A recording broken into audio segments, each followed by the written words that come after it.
So please tell me I'm not the only one who remembers the Ghostbusters cartoon. No, not this one. I'm talking about this one, Ghostbusters, or later, Filmation's Ghostbusters. You see, in 1986, there were actually two Ghostbusters cartoons which literally started airing a week apart. This one on September 8th of 1996, and the one we all came to know as the Real Ghostbusters, which aired, I think, on September 13th, 1986. Now, Filmation's Ghostbusters was nothing like the Real Ghostbusters. It was a lot more campy. I mean, for God's sakes, they had a pet monkey.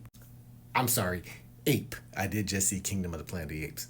And focus on these two friends who went around catching ghosts in this old jalopy. What a lot of people didn't know is that those two friends were the sons of these two characters from the original The Ghostbusters show, which it came out like 11 years prior in 1975. Crazier still is that this movie was coming out and being talked about without actually mentioning the original The Ghostbusters, like there's a space in between.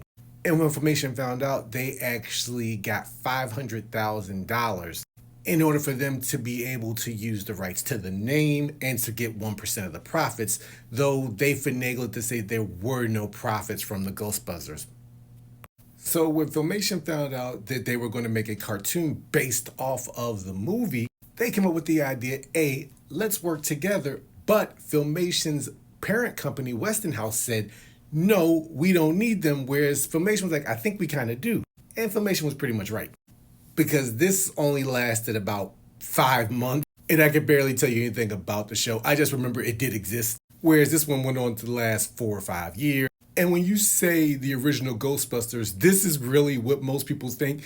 And to add insult to injury, they put the real on it on purpose so they would not be confused with this or this, making a whole generation think that the other Ghostbusters show was actually the imposters when it's technically the other way around. The people at Filmation said it got so bad that folks actually wrote angry letters to them about changing Winston into an ape in their version of the cartoon, not knowing that the ape was, or the gorilla or whatever, was actually a staple of the original 1975 show.